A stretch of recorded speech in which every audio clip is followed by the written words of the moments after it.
The life of a medieval knight is a fascinating subject, steeped in tradition, valor, and a strong sense of duty. In order to fully understand the world of these armored warriors, we must first travel back in time to the Middle Ages, a period that extended roughly from the 5th to the 15th century. Picture, if you will, a world of towering stone castles, vast open fields, and the clattering sound of steel on steel echoing through the air. This was the world of the medieval knight, a world defined by chivalry, warfare, and the intricate social hierarchy of feudalism.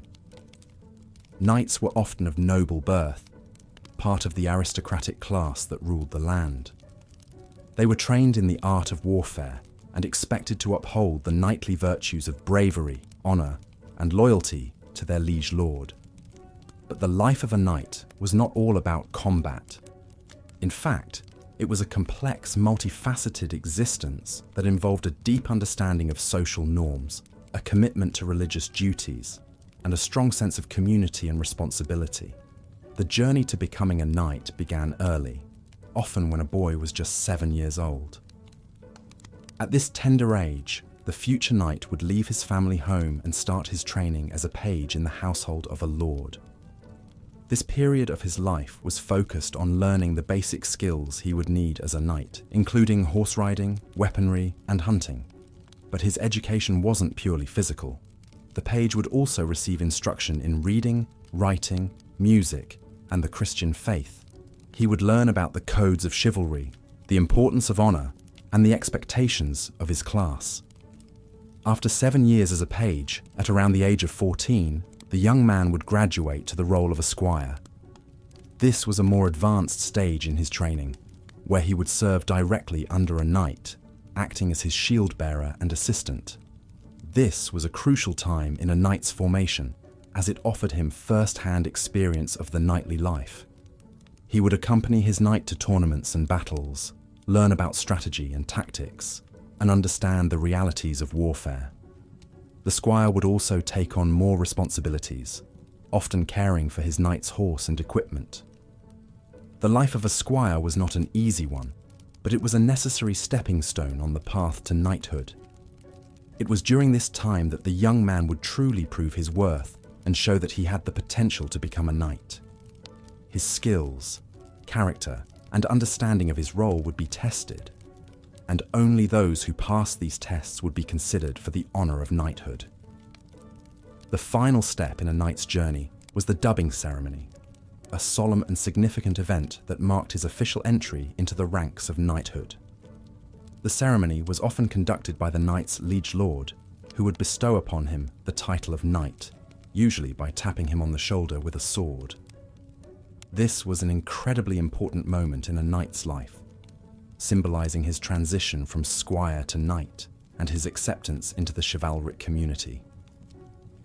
Once knighted, the warrior would lead a life of service and duty, bound by the codes of chivalry to protect the weak, serve his lord faithfully, and uphold the honor of his name.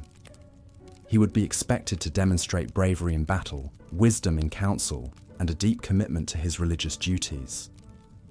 The life of a medieval knight was certainly one of privilege, but it was also one of great responsibility and sacrifice. To be a knight was to embody the ideals of chivalry, to serve one's lord and community with unwavering dedication, and to navigate the complex social and political landscape of the feudal system. As we delve deeper into the world of the medieval knight, we will explore the many facets of their lives, from their training and duties to their role in society and their influence on the development of the Middle Ages. The life of a knight was far more than just the clashing of swords and jousting tournaments. It was a life of honor, duty, and deep commitment to a set of ideals that continue to inspire us to this day. So let's journey together into this fascinating era and discover the true essence of what it was like to be a medieval knight. In the early life of a knight, much like in the lives of many young boys in the medieval period, a strong emphasis was placed on training for warfare. From a very young age, usually around 7, boys of noble birth were sent to live with a lord as a page, where they would begin their education in the arts of war and chivalry.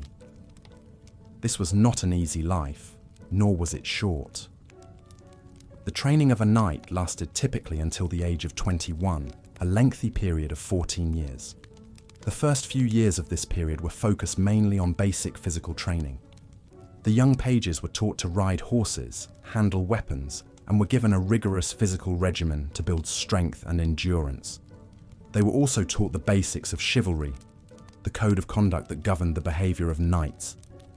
This included lessons on honor, courage, loyalty, and respect for women. These lessons were not just theoretical, they were very much a part of everyday life for a knight. Even at this early stage, the pages were expected to adhere to this code, and any deviation was met with harsh punishment. As the boys grew older and their skills improved, they progressed to the stage of being a squire.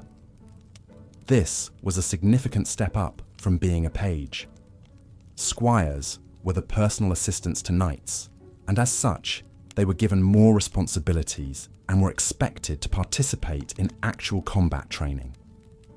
They were taught how to use various types of weapons, such as swords, lances, and bows. They practiced combat tactics, learned how to wear and maintain armor, and were even trained in the art of jousting. Despite the harshness and rigidity of their training, squires were not without their moments of leisure. They were often allowed to participate in tournaments, which were grand events that combined the thrill of combat with the pageantry of a festival. Tournaments were important social events and a chance for squires to show off their skills and earn recognition. They were also an opportunity for squires to hone their combat skills in a relatively safe environment, as the weapons used in tournaments were usually blunted.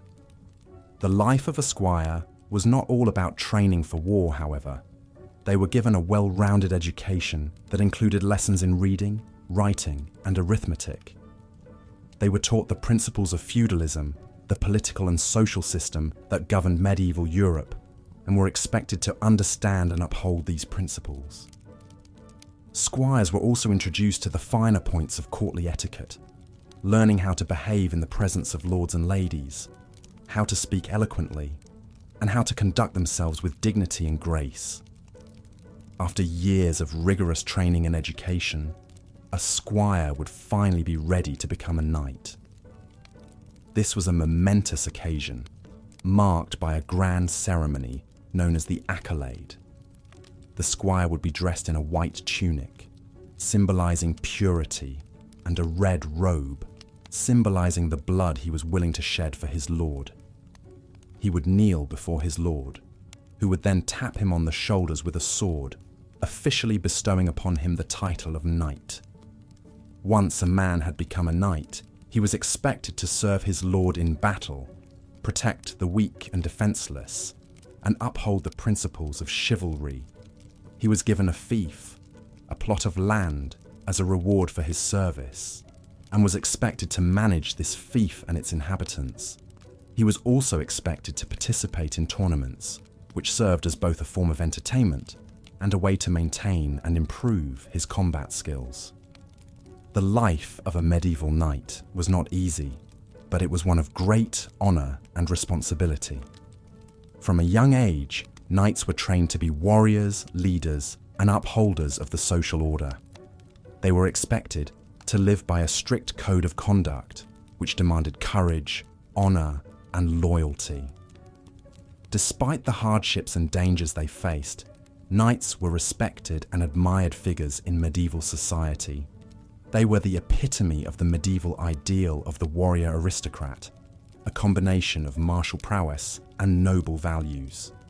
From the rigorous training of their youth to the demands of their adult lives, knights were shaped by the unique challenges and responsibilities of their position in society. They were more than just warriors. They were symbols of the values and ideals of their time. The life of a medieval knight was a life of duty, honor, and sacrifice, a life dedicated to serving others and upholding the principles of chivalry. As we turn the page on the life of a medieval knight, we delve deeper into the intricacies of their training. The process was not one to be taken lightly, nor was it a short journey. It was a journey that began in childhood and culminated in a life of service and honor. It was not uncommon for the sons of nobles to start their training as early as 7 years old. They would be taken under the wing of a more experienced knight, usually a close relative or a knight in service to their family, who would serve as their mentor and guide through the early years of their training.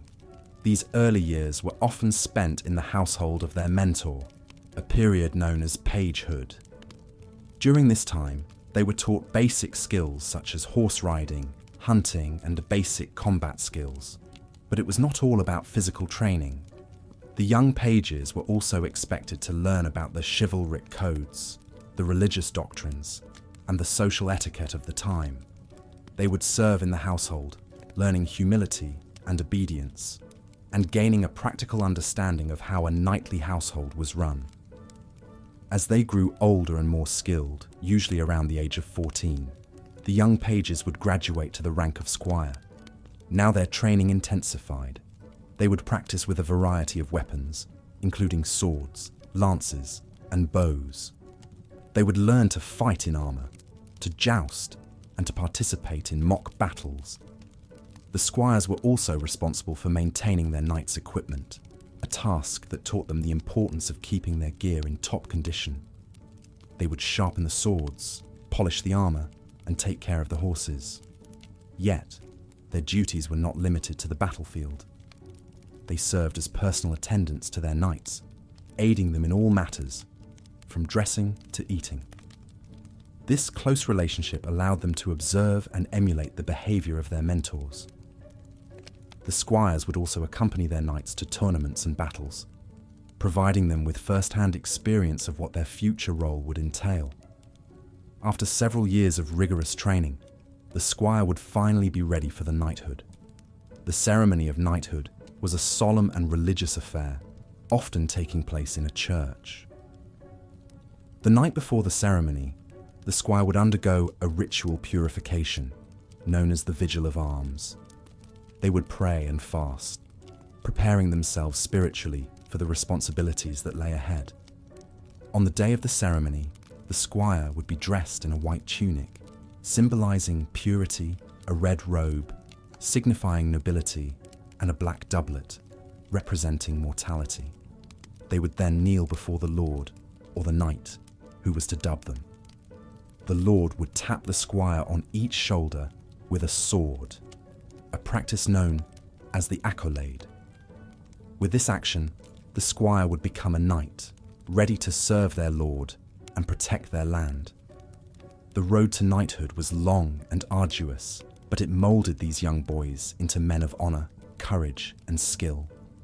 They were not just warriors, but also protectors of the weak, upholders of justice, and embodiments of the chivalric codes. The life of a knight was not an easy one, but it was one filled with purpose and respect, a life that many aspired to, yet few achieved.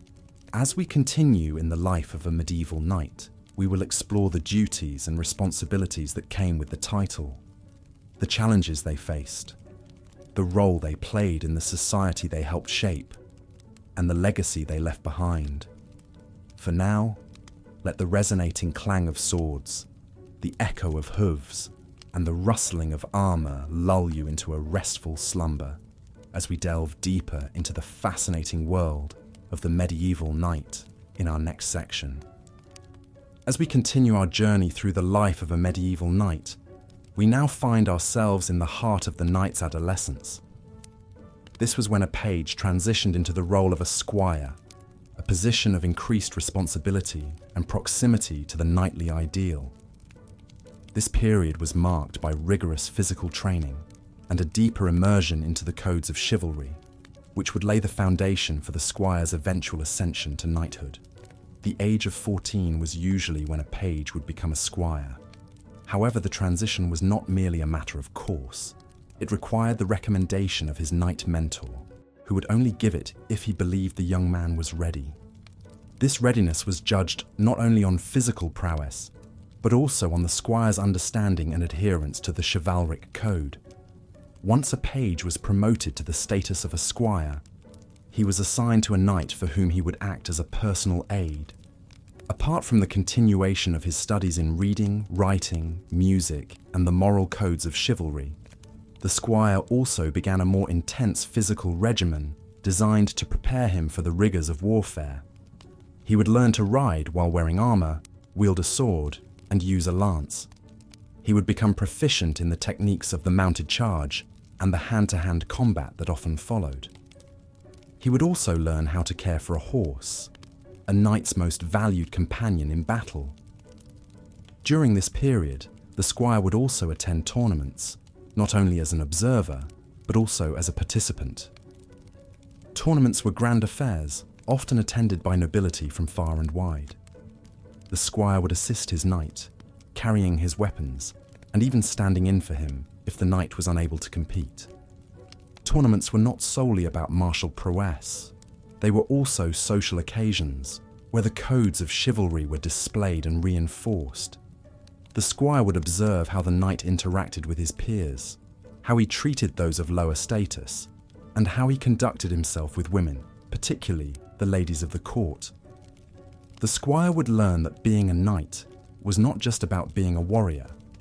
It also meant being a diplomat, a leader, and a figure of moral authority.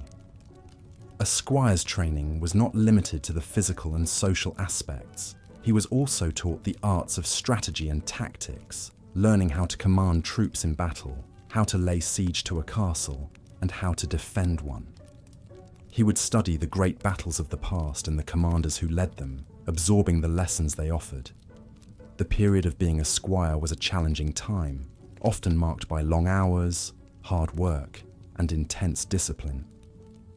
However, it was also a time of camaraderie, as the squire would develop close relationships with the other squires in the service of the same knight. They would train together, learn together, and often compete against each other, all under the watchful eye of their knight mentor. The transition from squire to knight was not guaranteed. It was an honor that had to be earned. The squire had to prove that he had not only the physical ability, but also the character to bear the title of knight. Only then would he be considered for the accolade, the ceremonial dubbing that marked the passage from squire to knight. As the sun begins to set on the squire's adolescence, we find ourselves at the threshold of the next stage of his journey. We have followed him from his early years as a page, through his rigorous training as a squire, and now we stand on the brink of his transformation into a knight. But that is a tale for another time, another journey into the heart of the medieval world. In our next section, we will explore the ceremony of the accolade, the momentous occasion that marked the squire's transition into knighthood. We will delve into the rituals, the symbolism, and the expectations that came with this elevation in status. But for now, let us take a moment to reflect on the journey so far, to appreciate the dedication, the discipline, and the determination that it took to reach this point. As the day drifts into night, let us dream of knights and chivalry, of honor and duty, of a world long past but never forgotten. As we close this section, allow the soothing rhythm of this narrative to lull you into a peaceful state of relaxation. Let the weight of the day melt away as you imagine the life of a medieval squire, his days filled with rigorous training and his nights spent under the watchful eyes of his knight mentor. As you drift closer to sleep, hold on to this journey into the past and let it guide you into a night of restful dreams. As the sun crests over the horizon, marking the start of another day in the Middle Ages, our young knight in training, now a squire, wakes from his slumber. He rises from a simple wooden bed, his body aching from the previous day's rigorous training. The room he occupies is modest, with little more than a bed, a chest for his belongings, and a small table. A single window allows the morning light to filter in, casting long shadows across the room. His day begins before the rest of the manor stirs. beginning with chores. These were not just a means of keeping the squire busy, but they were also designed to build character and instill a strong work ethic. He would tend to the horses, clean the stables, polish armor, and maintain weapons. Each task was a lesson in responsibility, demonstrating the importance of caring for one's equipment, a lesson that could mean the difference between life and death on the battlefield. As dawn gives way to morning, the squire would join his knight for breakfast. Meals were simple, often consisting of bread, cheese, and sometimes meat or fish. This was also a time for the knight to impart wisdom and knowledge to his squire. They would discuss strategies for combat, the codes of chivalry, and the politics of the realm. The knight, serving as both a mentor and a role model, was instrumental in shaping the squire into a knight himself. Following breakfast, the squire would prepare his knight's armor and weapons for the day. This was a meticulous process, requiring a keen eye and a steady hand. Each piece of armor had to be polished and fitted correctly. The weapons had to be sharp and well balanced. Any slight error could compromise the knight's safety, so the squire would painstakingly ensure everything was in perfect order. Afterwards, the squire would join the other squires and knights in the training yard. The air would be filled with the clanging of steel, the grunts of exertion, and the shouts of instructors. Here, the squire would learn the arts of war, swordsmanship, archery, horsemanship, and the techniques of medieval combat. Training was harsh and demanding, pushing the squire to his limits. But with each passing day, he would grow stronger, faster, and more skilled. In the afternoon, following a brief respite for lunch, the squire would continue his training. He would practice his skills in mock battles, honing his abilities in a safe environment. These mock battles weren't mere child's play. They were a rehearsal for the real battles that lay ahead. The squire would learn how to maneuver in armor, how to react under pressure, and how to work in a team. As day turned to evening, the squire would return to his chores, ensuring that everything was in order for the following day. He would then join his knight for dinner, another opportunity for learning and discussion. Following dinner, the squire would have a brief period of free time. Some squires would use this time to practice their skills.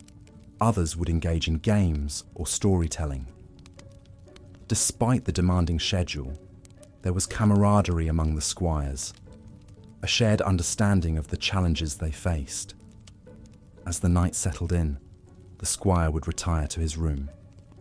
He would reflect on the day's events, considering what he had learned and what he needed to improve. Exhausted but satisfied, he would then drift to sleep, ready to face another day of challenges and learning. Thus, the life of a medieval squire was a cycle of hard work, discipline, and constant learning. It was a demanding existence, but one that prepared him for the responsibilities and challenges of knighthood. The road was long and arduous, but for those who persevered, the reward was the honor and prestige of becoming a knight. As we continue our journey through the life of a medieval knight, let us remember the dedication and perseverance of these young men who endured rigorous training in the pursuit of chivalry and honor.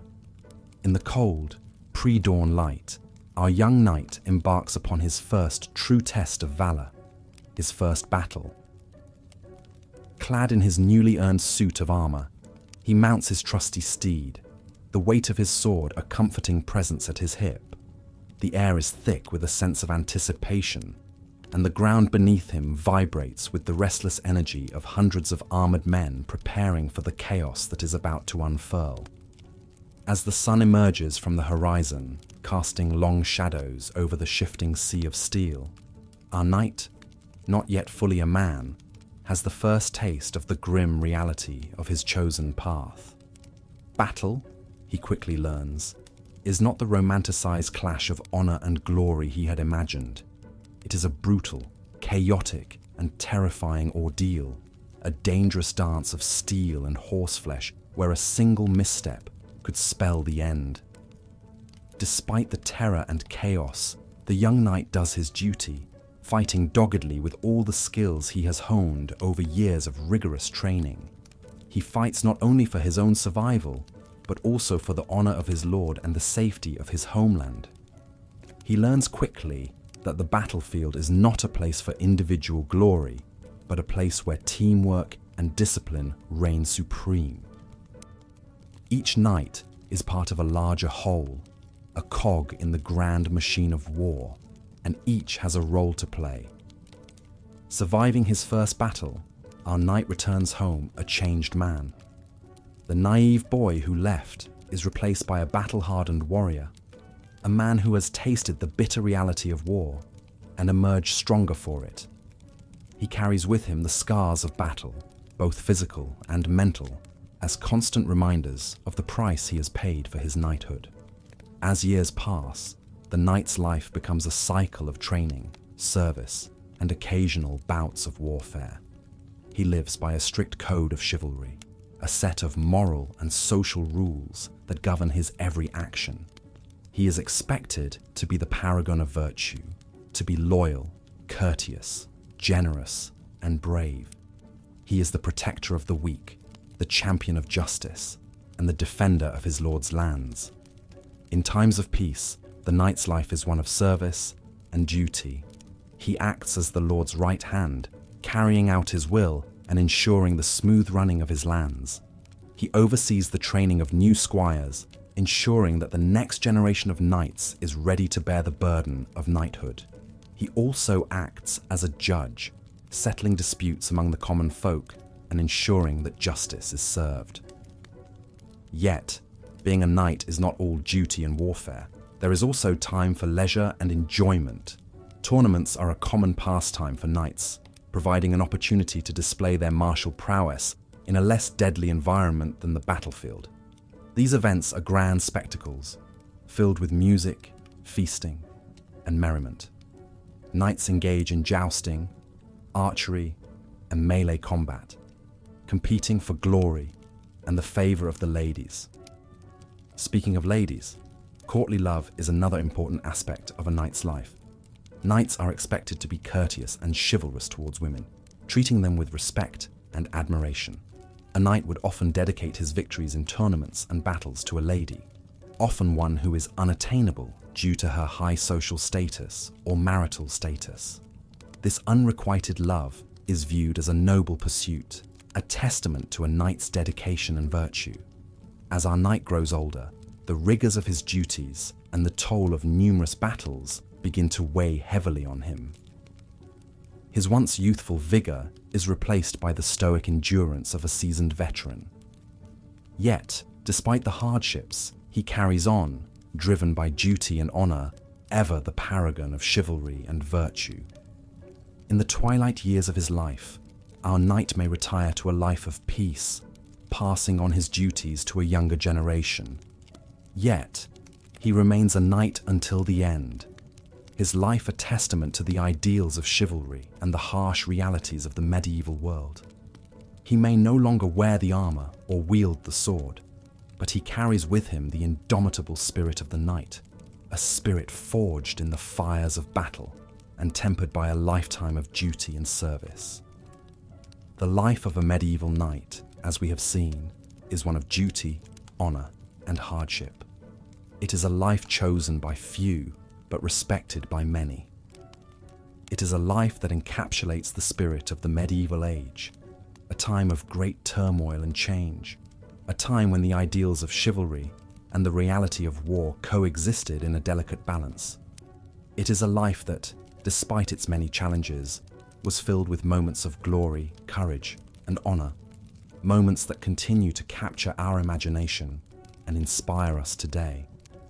As we delve further into the daily life of a medieval knight, we turn our attention from the ceremonial aspects of knighthood and the lengthy process of becoming a knight to a more personal perspective, the knight's code of chivalry. A code that was not merely a set of rules or laws, but a way of life, shaping every aspect of a knight's existence, from his personal relationships to his conduct on the battlefield. Chivalry derived from the French word chevalier, meaning horseman, was a complex system of ideals and expectations. Knights were expected to demonstrate courage in battle, loyalty to their lord and peers, and a sense of fairness and generosity towards those less fortunate. These expectations were not only moral guidelines, but they were deeply intertwined with a knight's social standing and reputation. A knight's honour, and by extension his societal value, was measured by his adherence to these chivalric principles. Courage, for instance, was not simply a matter of physical bravery. It also encompassed the willingness to confront fear, uncertainty, and intimidation. A knight was expected to face danger head-on, whether that danger took the form of an enemy on the battlefield, a moral quandary, or a personal challenge. This courage extended beyond the physical realm and into the realm of ideals. A knight was expected to stand up for what was right, even when doing so was unpopular or risky. Loyalty, too, was a multifaceted virtue. A knight owed loyalty to his lord, certainly, but also to his fellow knights, to his family, and to the church. This loyalty was not blind or unquestioning. It was a two-way street. Just as a knight was expected to serve his lord faithfully, so too was the lord expected to treat his knights with respect and fairness. This reciprocal relationship formed the backbone of medieval society, with each individual knowing their place and their responsibilities. Fairness and generosity were perhaps the most outwardly visible aspects of the chivalric code. Knights were expected to be just in their dealings with others, to show mercy to defeated opponents, and to provide for those less fortunate than themselves. This expectation extended beyond mere charity. Knights were expected to use their power and influence to right wrongs and to uphold justice. The code of chivalry also extended to a knight's personal relationships. Knights were expected to demonstrate respect and courtesy towards women, a concept that evolved into the romanticized notion of courtly love. This code dictated that a knight should treat his lady with the same reverence and devotion that he showed to his lord. This idealized version of chivalry, however, was not always the reality. As with any societal standard, there were those who fell short of the ideal. There were knights who were cruel, selfish, or cowardly. There were knights who abused their power, who betrayed their lord, or who failed to uphold the standards of fairness and generosity. Yet, it is important to remember that the code of chivalry was not a legal system. It was an ideal, a vision of how a knight should behave. It was a standard to strive for, even if it was not always achieved. And for many knights, the pursuit of this ideal was a lifelong journey, a constant striving to embody the virtues of courage, loyalty, fairness, and generosity. As we continue our exploration of the life of a medieval knight, we will see how this code of chivalry shaped not only the knight's personal life, but also the broader world of medieval Europe. For now, though, take a moment to reflect on the values and ideals encapsulated in the code of chivalry. Imagine what it would be like to live by such a code, to strive each day to embody these virtues. As you do, allow your mind to drift back to the medieval world, a world of knights and nobles, of castles and courts, of loyalty and honor. Let the sounds of that world fill your mind, the clatter of armor, the neighing of horses, the distant tolling of a bell. Allow these sounds to lull you into a state of peaceful relaxation as we continue our journey into the life of a medieval knight. In the life of a medieval knight, the stage of squirehood served as the bridge between early training as a page and eventual knighthood. As a squire, the young nobleman in training would be entrusted with more complex tasks and responsibilities, and his education would take on a more practical tone. This period of a knight's life held great importance, as it was during these years that the foundational skills, knowledge, and values of knighthood were deeply ingrained, shaping the man who would soon take the solemn vows of chivalry. Around the age of 14, the young boy, once a page, would be elevated to the status of squire. This advancement was typically marked by a simple ceremony, during which the boy was presented with a sword belt by his lord or master. The sword belt, while practical in its use, was a potent symbol of the martial responsibilities that the squire was expected to shoulder. It was a visual reminder of the path of courage, strength, and honor that lay ahead. As a squire, the young man would become the constant companion of a knight, serving not only as his assistant in everyday tasks, but also as his attendant in battle. He would be responsible for maintaining the knight's armor, weapons, and horse, ensuring that everything was in top condition.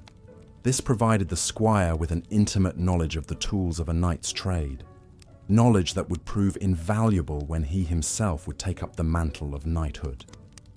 Training in martial combat would become more intense during this stage. The squire would practice the skills of horse riding, archery, and swordsmanship, daily under the watchful eye of his mentor. He would also participate in mock battles and tournaments, where he would get a taste of real combat. These exercises were designed not only to hone the squire's physical abilities, but also to instill qualities of bravery, resilience, and strategic thinking.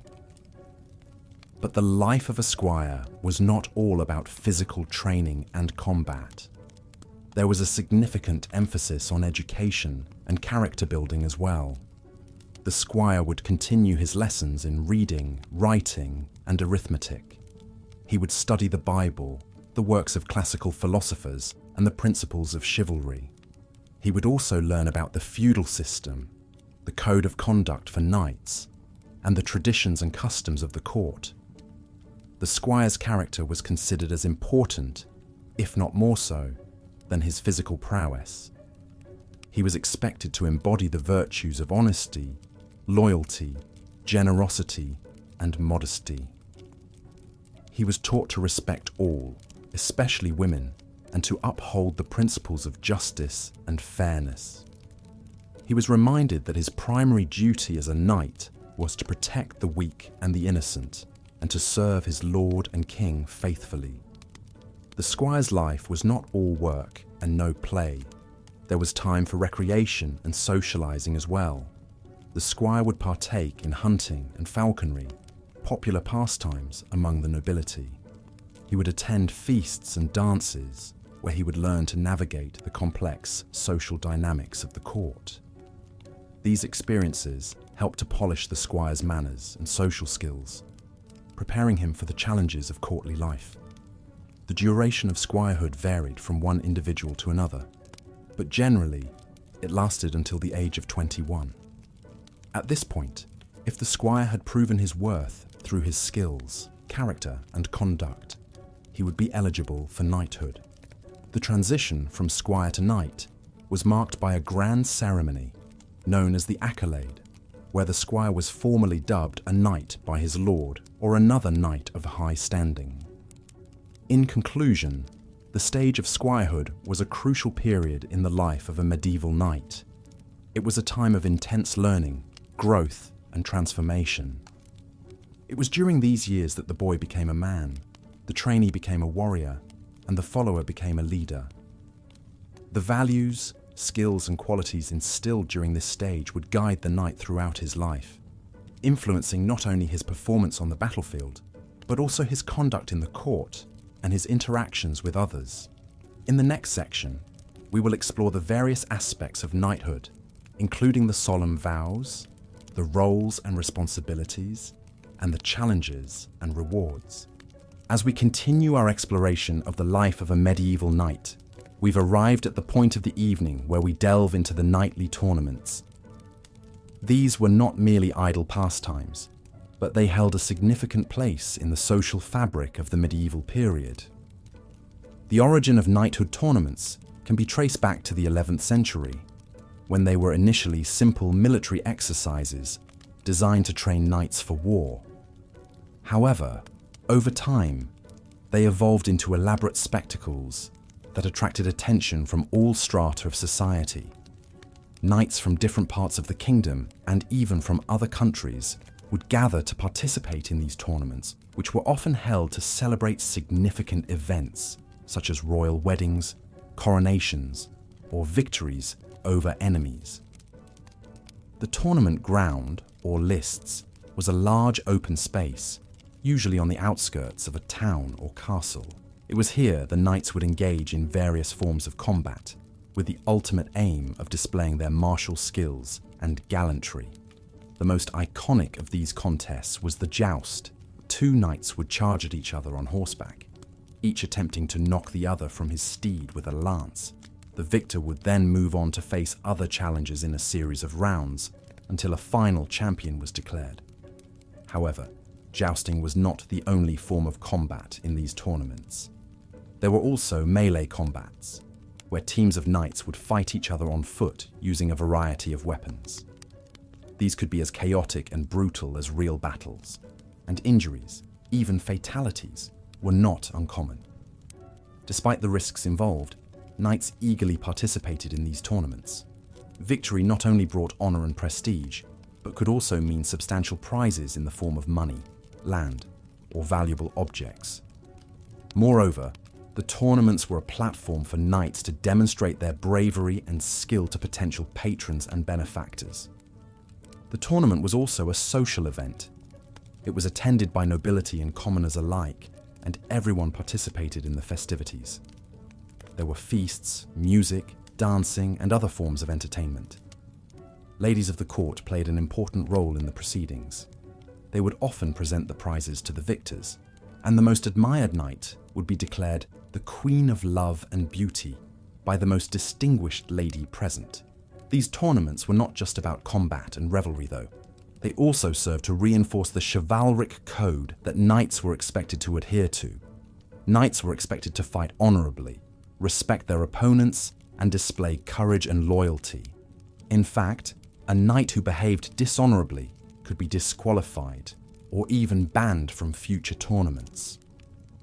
As we have seen, the life of a medieval knight was not just about warfare and duty. It was also about the pursuit of honor, glory, and personal achievement, and the tournaments provided an ideal platform for this.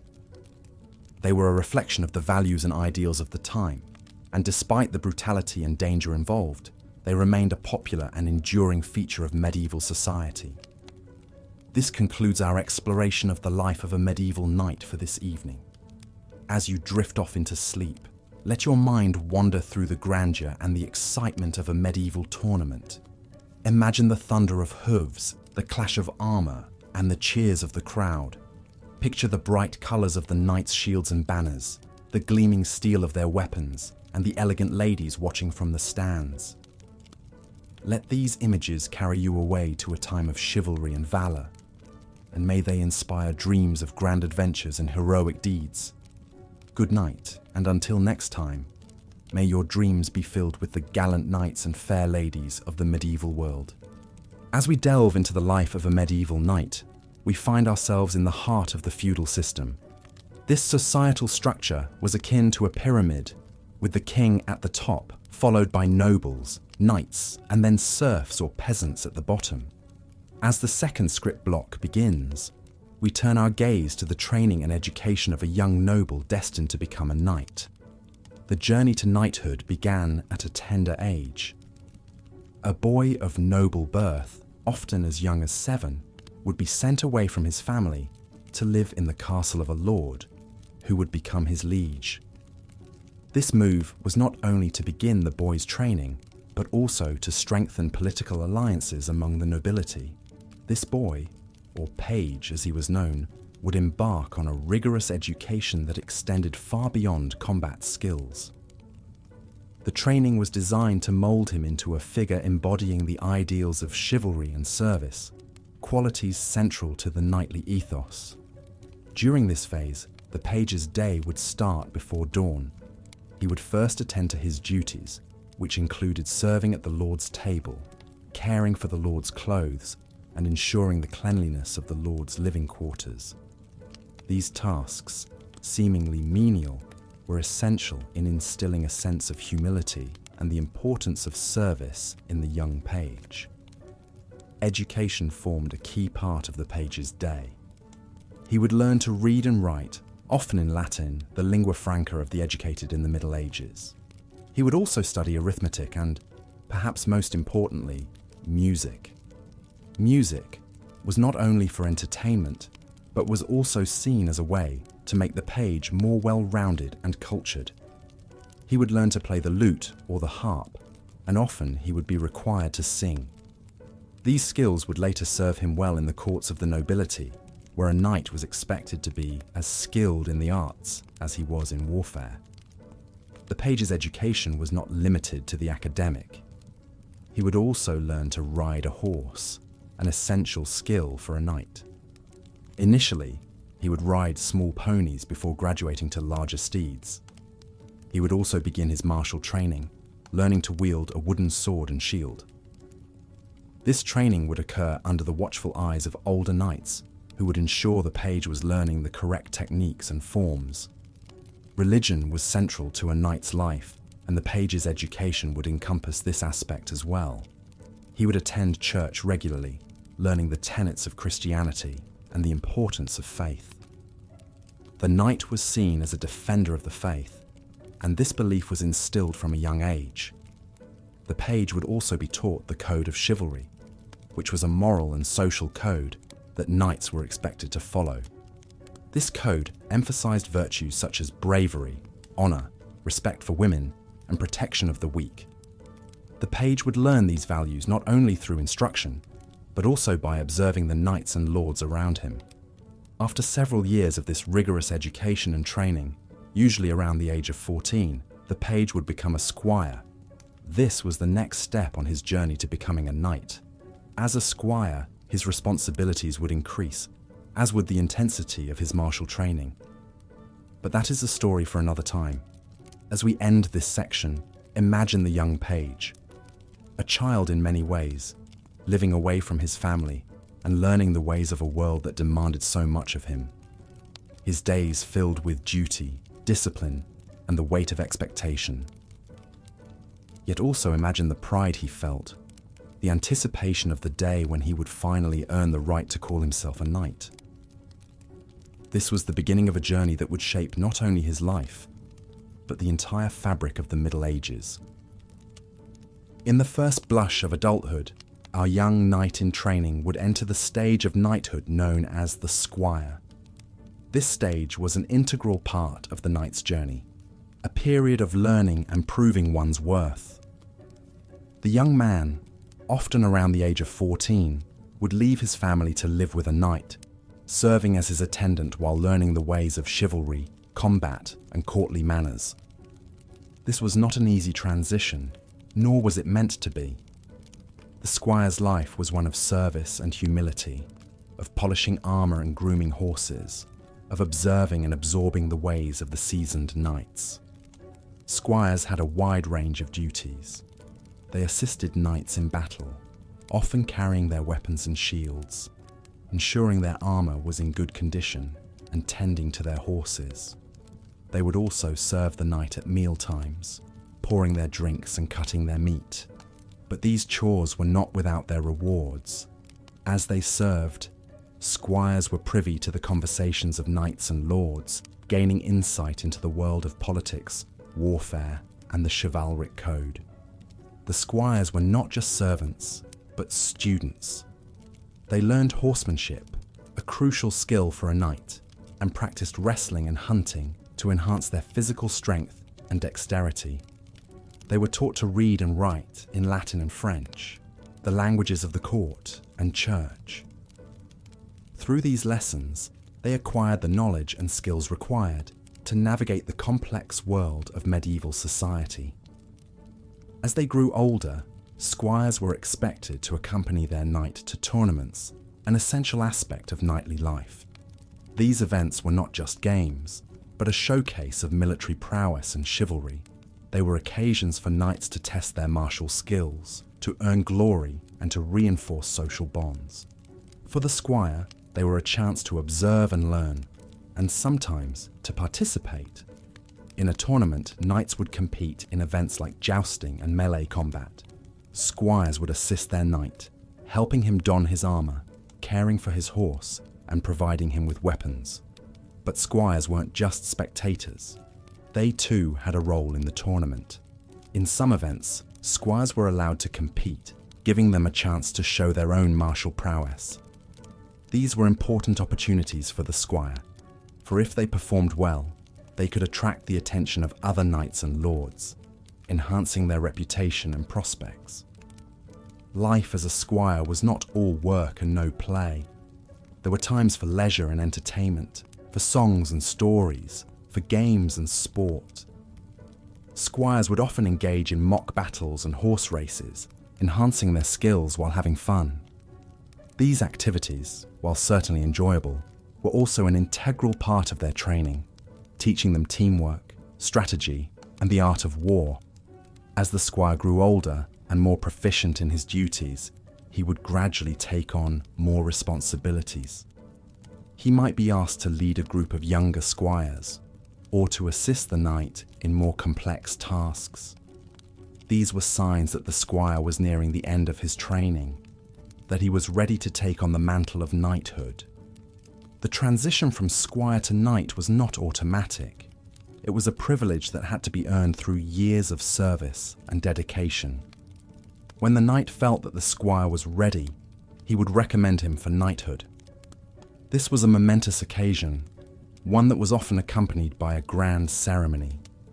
The night before the ceremony, the squire would take a ritual bath, symbolizing purification. He would then don a white tunic, representing purity, a red robe, symbolizing nobility, and black shoes, signifying death. During the ceremony, the knight would dub the squire, tapping each of his shoulders with the flat of a sword in a ritual known as the accolade. This was the moment the squire had been working towards, the moment he became a knight. But the ceremony did not mark the end of the knight's journey. Rather, it was the beginning of a new chapter, one filled with responsibilities and challenges, with honor and glory. The newly made knight was now a member of the nobility, a defender of the realm, a champion of chivalry. He had earned his spurs, but the real test of his mettle was yet to come. As we continue our exploration into the life of a medieval knight, we find ourselves at a pivotal moment in the young squire's life. The day of his dubbing, the official ceremony that would elevate him to the status of a knight, had finally arrived. This was a day of great anticipation, a day where years of rigorous training, discipline, and dedication would culminate in a single, solemn ceremony. The ceremony of dubbing was a deeply spiritual and symbolic event. The night before the dubbing, the squire would partake in a ritual known as the Vigil of Arms. Here, the squire would fast and pray in a chapel, contemplating the gravity of the commitment he was about to make. This was a time for introspection, a time to reflect on the virtues of chivalry he was vowing to uphold. The squire would lay his armor and weapons on the chapel's altar, symbolically offering them to God. This act was a reminder that his strength and skill were not his own, but gifts bestowed upon him by a higher power. As dawn broke on the day of the dubbing, the squire would be bathed and dressed in symbolic garments. He would wear a white shirt as a symbol of purity, a red robe as a symbol of his willingness to shed blood for his cause, and black stockings to signify his inevitable death. Once dressed, the squire would make his way to the ceremony, where he would be greeted by a procession of knights and nobles. The ceremony itself was a solemn affair, filled with ritual and reverence. The soon-to-be knight would kneel before the Lord performing the dubbing, who would be seated on a raised platform. The Lord would ask the squire if he was prepared to uphold the chivalric code, to which the squire would respond affirmatively. The Lord would then tap the squire's shoulders with a sword in a gesture known as the accolade, officially conferring the status of knight upon him. Once dubbed, the new knight would be presented with his spurs, the symbol of his new status. The spurs, usually made of gold, were a mark of honor, signifying the knight's readiness to serve his lord and protect the realm. The knight would then be armed, first with his sword, then his shield, and finally his helmet. With each piece of armor, the lord would utter a blessing, imbuing the armor with symbolic significance and divine protection. The ceremony would conclude with a grand feast, where the new knight would be celebrated and welcomed into the fellowship of knights. Here, he would be seated at the high table, surrounded by his fellow knights, who would toast to his honor and pledge their loyalty and brotherhood. As the feast progressed, the new knight would be regaled with tales of past knights, their heroic deeds serving as inspiration and guidance for his own future exploits. Once the feast was over, the real work of being a knight began. The newly dubbed knight was now expected to serve his lord in times of war and to protect the weak and innocent in times of peace. He was expected to uphold the virtues of chivalry, to be brave, courteous, and generous, and to always conduct himself with honor. This was no small task, for the life of a knight was fraught with challenges and dangers, but it was also a life of great honor and responsibility, a life that could bring glory and renown to those who upheld its ideals. The life of a medieval knight was not an easy one, but it was a life that many aspired to. It was a life of service, of honor, and of courage. And for those who were able to persevere, to uphold the chivalric code, it was a life that could bring great rewards. But more than anything, it was a life that shaped the course of history, that left an indelible mark on the world. And so, as we continue our journey into the life of a medieval knight, let us remember the dedication, the commitment, and the courage that it took to don the mantle of knighthood. Let us remember the men who lived this life, who served their lords and protected their realms, who shaped the world with their deeds. And let us remember the legacy they left behind, a legacy of honor, of courage, and of chivalry.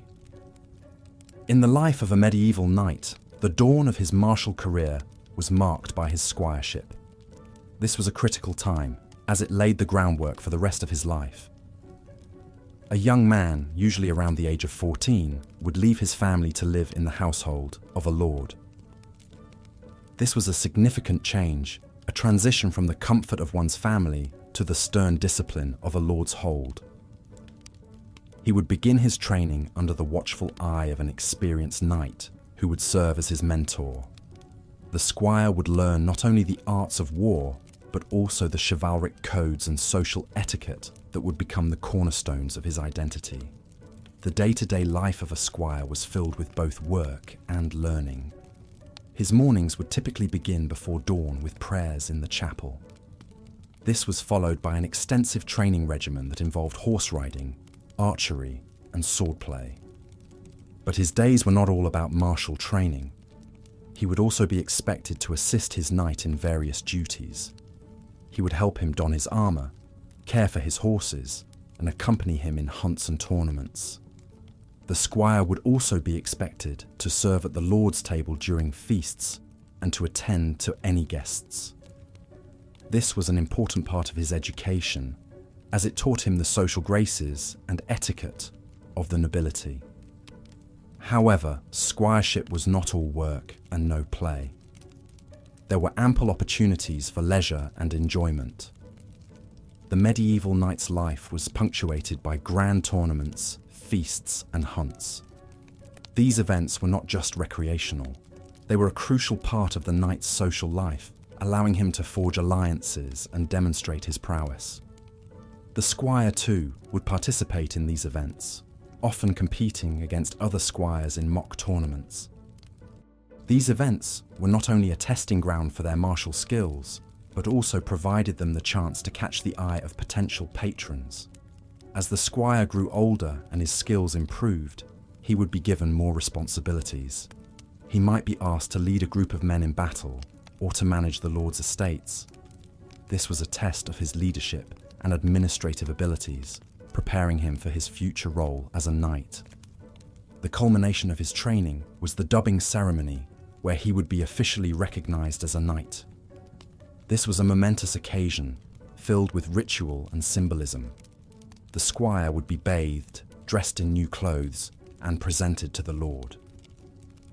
The Lord would then confer knighthood upon him by tapping him on the shoulder with a sword, a ritual known as the accolade. The newly dubbed knight would then be presented with his sword and spurs, the symbols of his new status.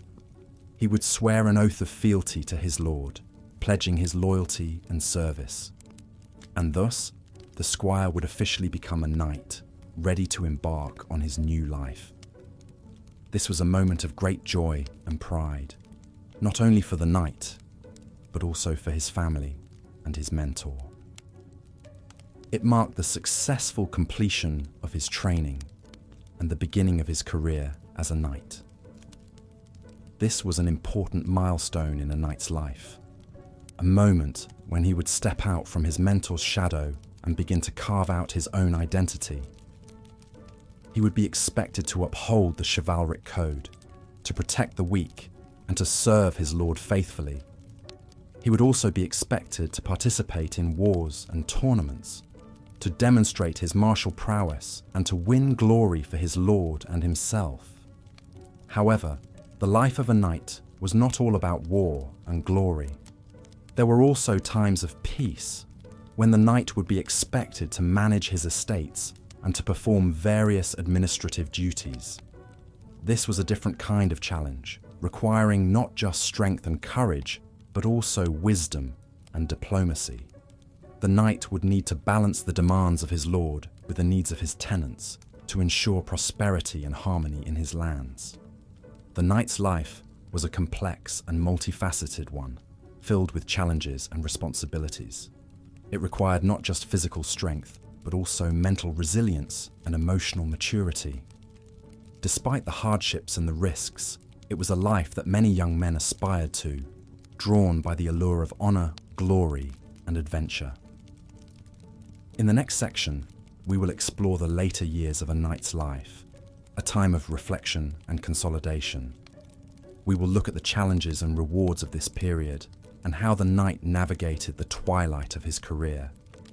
Whether in war or in peace, in youth or in old age, the knight remained a figure of fascination and reverence, a symbol of the ideals and aspirations of the medieval world.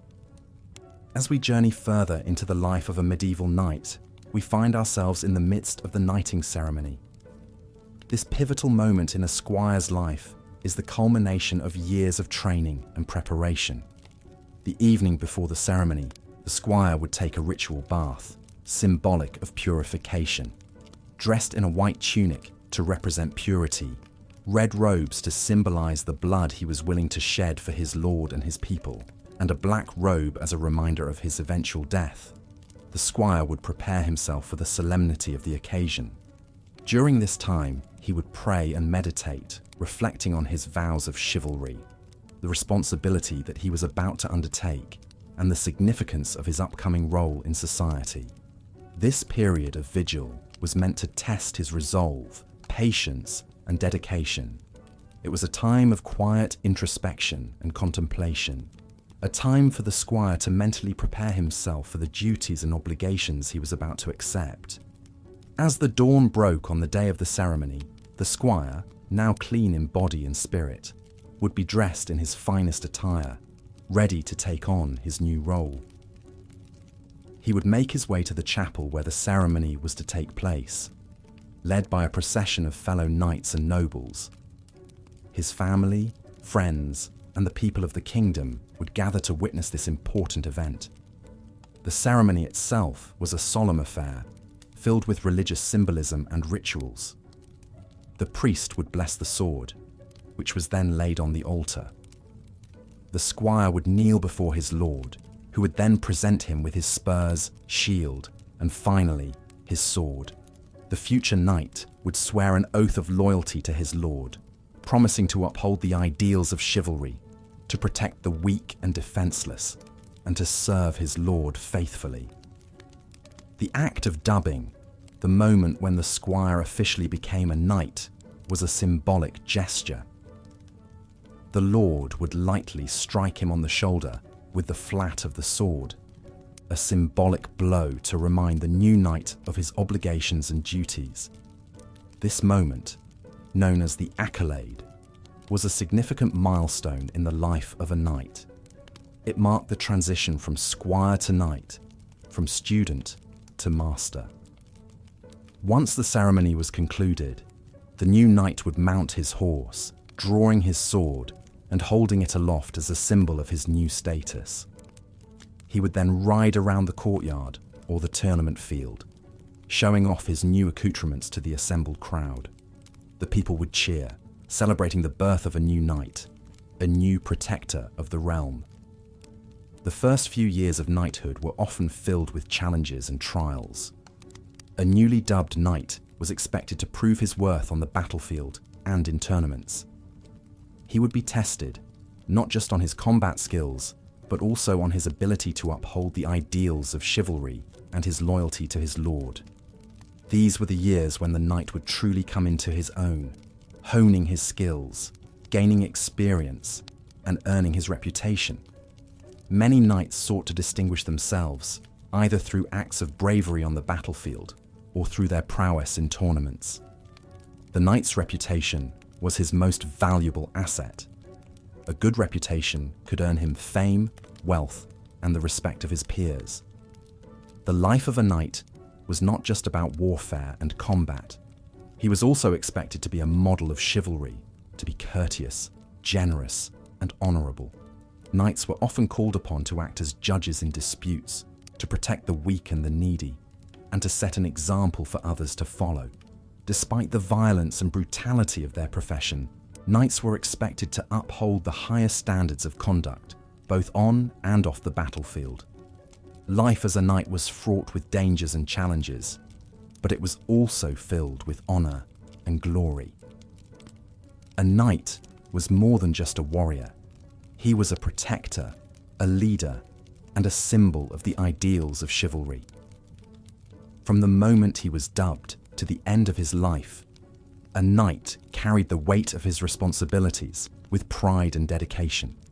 He lived his life in service to his lord and his people, striving to uphold the ideals of chivalry and justice, even in the face of adversity and hardship. In the life of a medieval knight, an integral aspect was the code of chivalry. This was not a written law, but rather a collection of expectations and ideals that shaped the knight's behavior and character. A knight was expected to be brave and courageous in battle, to serve his lord faithfully, and to uphold justice. He was also expected to be courteous, especially towards women, and to show generosity to the less fortunate.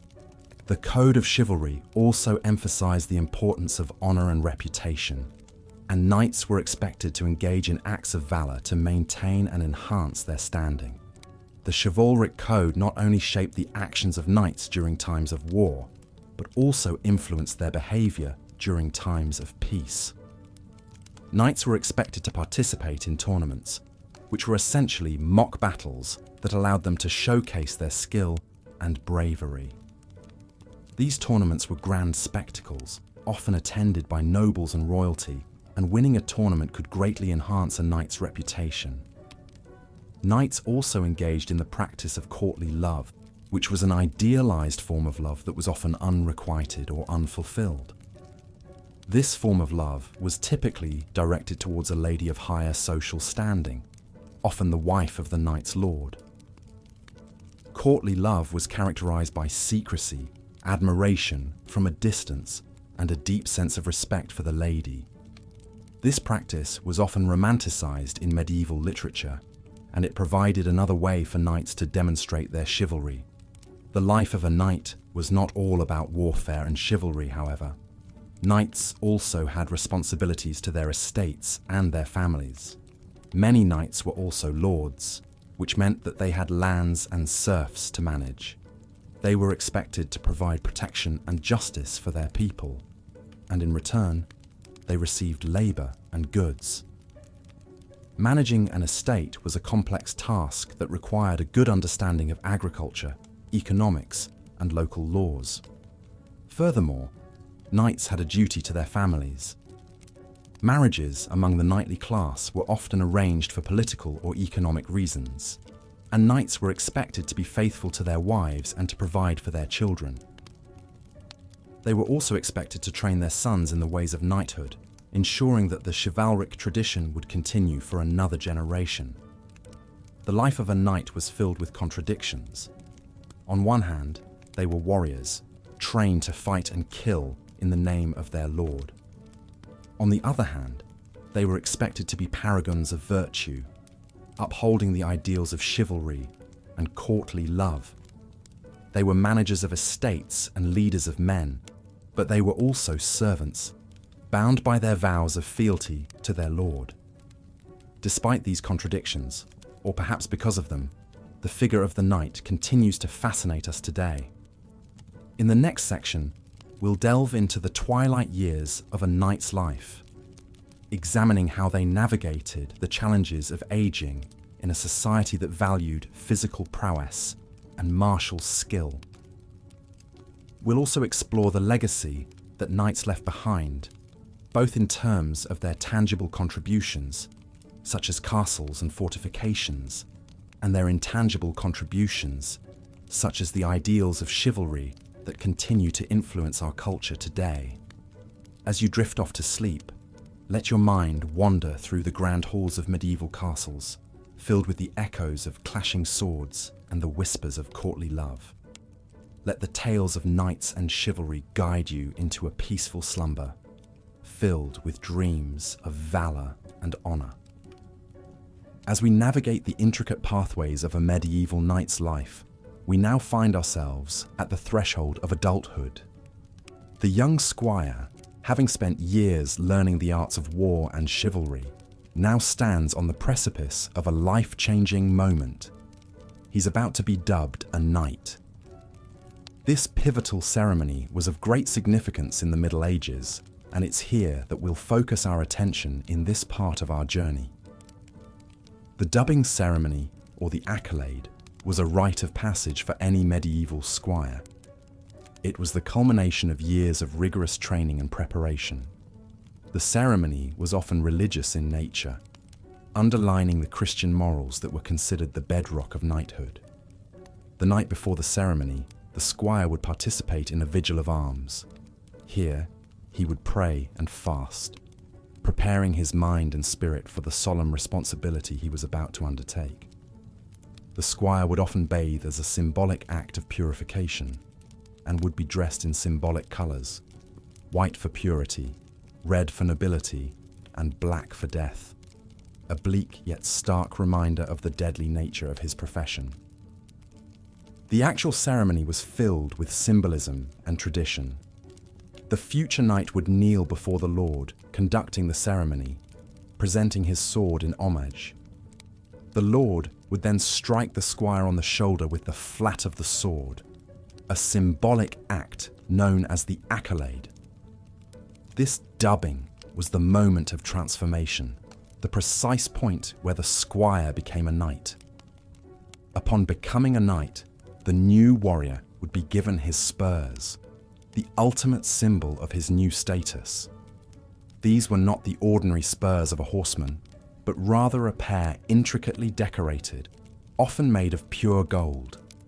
The spurs were symbolic of the knight's commitment to his ideals, his duty to spur himself into action whenever injustice was afoot. The newly minted knight would then mount his horse, a powerful war horse specially trained for battle. This steed, often a gift from the Lord, was as much a part of the knight's image as his armor and his sword. It was a symbol of his strength, his courage, and his nobility. It was a partner in battle, a companion in his quest for honor and glory. Even after the dubbing ceremony, the knight's training didn't end. He would continue to hone his skills, mastering the art of war and chivalry. Daily drills, tournaments, and mock battles were a part of his life, ensuring that he was always ready for battle. The life of a knight was one of constant preparation, a never-ending cycle of training and fighting, all in the name of honor and duty. The knight was not just a warrior, but also a landowner and a lord in his own right. He was given lands by his liege lord, and from these lands, he drew his income. He was responsible for the protection and welfare of the people living on his lands, a responsibility he bore with the same sense of duty and honor that he brought to the battlefield. Despite the romantic image that history has painted of knights, it's important to remember that their lives were far from easy. They were expected to live by a strict code of behavior, the chivalric code, which demanded loyalty, courage, and honor. They were expected to be brave in battle, merciful in victory, generous to the poor, and respectful to all. It was a demanding life, one that required both physical strength and mental fortitude. As we delve deeper into the life of a medieval knight, we begin to understand the complexities and challenges of this unique way of life. From the moment of their dubbing, knights were thrown into a life of constant struggle and duty. Yet they bore these burdens with honor and courage, living up to the ideals of chivalry, even in the face of death. In the next part of our journey, we'll explore the life of a knight at war, a period that tested their courage, their skill, and their commitment to the chivalric code. As we continue, let these tales of bravery and honor guide you into a serene sleep, filled with dreams of valor and chivalry. As we delve further into the life of a medieval knight, we cannot overlook the significance of the knightly virtues, which were the moral and social code of chivalry. In the 12th century, the church sought to harness the warrior ethos of the knight and channel it towards religious ends. This gave birth to the concept of the chivalric knight, a warrior who was not just physically strong, but also morally upright. The knight's virtues were often depicted in medieval literature, influencing the societal perception of these warriors. These virtues included honesty, courage, loyalty, generosity, and courtesy. Honesty in this context meant a knight should always keep his word, never lie, and never cheat. The knight was expected to be courageous in battle, never fleeing from the enemy, and never showing fear. Loyalty was paramount. The knight was expected to be loyal to his liege lord and to his comrades in arms. Generosity referred to a knight's duty to be charitable to those less fortunate, while courtesy denoted a knight's expected behavior in social situations, showing respect to women and conducting himself with dignity and grace. Knights were also expected to demonstrate piety, showing reverence for the church and its teachings. This was a direct result of the church's influence on chivalry, and knights were often depicted as protectors of the church and its people. The knight's religious duties included attending mass and confession, and going on pilgrimage.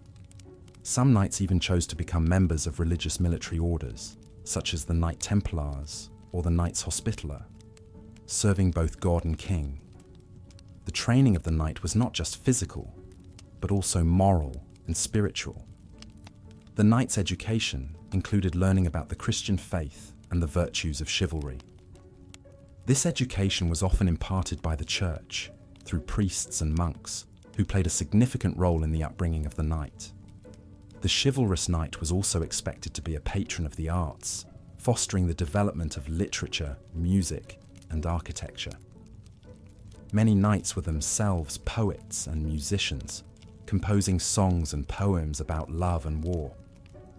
Knights were also patrons of the visual arts, commissioning paintings and sculptures to decorate their castles and chapels. The knight's castle was not just a stronghold, but also a cultural centre, where artists and scholars gathered to create and share their works. Despite these lofty ideals, not all knights lived up to the standards of chivalry. Some knights were infamous for their cruelty and greed, exploiting the peasantry and engaging in acts of violence. These knights were often depicted as villains in medieval literature, serving as a contrast to the chivalrous knight. Life as a knight was not all about warfare and violence. There was also a significant amount of time devoted to leisure activities, Knights enjoyed hunting, falconry, and participating in tournaments. These tournaments were not just sporting events, but also social occasions, where knights could display their prowess and win honor and glory. The tournament was a microcosm of the knightly life, combining elements of warfare, chivalry, and courtly love. The life of a medieval knight was a complex blend of warfare, chivalry, and courtly love. It was a life of contradictions, where violence and brutality existed alongside honor and virtue. Yet despite these contradictions, or perhaps because of them, the figure of the knight continues to fascinate us, serving as a symbol of a bygone era when honor was worth more than life itself, and when a man's worth was measured by his prowess in battle and his adherence to the knightly virtues. As we delve further into the life of a medieval knight, we arrive at their experiences on the battlefield. The knight is often depicted charging on horseback, clad in shining armor, sword raised high. But the reality of medieval warfare was often far more complex. The knight was not just a warrior, but a symbol of bravery, honor, and chivalry, and the battlefield was the stage upon which these virtues were tested. The first thing we must understand about medieval warfare is that it was not a constant state of affairs. Periods of peace were just as common, if not more so, than periods of conflict. Knights spent much of their time training, maintaining their equipment, and managing their estates. However, when war did break out, the knight's role was crucial. On the battlefield, the knight was expected to lead. They were often positioned at the front of the army, acting as both a physical and moral bulwark against the enemy. The knight's role was not just to fight, but to inspire his men, to show them that bravery and honor could overcome fear and doubt. The knight's presence on the battlefield was a rallying point, a beacon of hope amid the chaos and carnage. Knights were often the ones to initiate the charge, a tactic that, when successful, could break the enemy lines and turn the tide of the battle. They rode on war horses, powerful and specially trained animals capable of carrying a fully armored knight at full gallop. These charges were a terrifying sight, a wall of steel and horseflesh bearing down on the enemy. Yet, they required careful timing and coordination. A charge launched too early could exhaust the horses and leave the knights vulnerable, while a charge launched too late could fail to break the enemy lines. Though the image of the knight charging on horseback is iconic, much of medieval combat actually took place on foot. Knights would dismount to fight in the melee, using swords, axes, and maces to engage the enemy at close quarters. The skill and training of the knight often made them a formidable opponent. Their armor, made of chainmail or later plate, provided excellent protection, while their shield could be used to both defend and attack. Yet for all their skill and equipment, medieval warfare was a brutal and dangerous affair. Knights were not invincible. They could be injured, captured, or even killed. The risk was part of the knight's duty, part of the code of chivalry they lived by. They were expected to face danger without fear, to risk their lives in the service of their lord and kingdom. Death on the battlefield was not considered a tragedy, but an honor. A knight who died in combat was said to have met a good death. They were often buried with full military honors, their graves marked with a cross or a statue of a knight in prayer. Their deeds were remembered in songs and poems, their names inscribed on the roll of honor. Yet, warfare was not just about glory and honor. It was also about strategy and tactics. Knights had to understand the lay of the land, the strengths and weaknesses of their own, and the enemy's forces. They had to know when to attack, when to defend, and when to retreat. They had to be able to adapt to changing circumstances, to make decisions under pressure, to lead their men with wisdom and courage. The life of a medieval knight on the battlefield was a balance of bravery and prudence, of honor and strategy. It was a life of service and sacrifice, of duty and devotion. It was a life that demanded much, but also offered much in return. The knight was a warrior, a leader, a symbol of chivalry. They were the embodiment of the medieval ideal, a beacon of hope in a time of uncertainty and change. As we delve deeper into the world of the medieval knight, we find ourselves in the heart of the Middle Ages, a time defined by chivalry, honor, and the clanging of steel. The life of a knight was far from easy, and it was a path only embarked upon by those with the courage to face the many trials and tribulations that lay ahead. An aspiring knight would typically begin his journey at a tender age, often no older than 7 years old. Sent away from his family, he would reside in the household of a lord or relative, where he would take on the role of a page.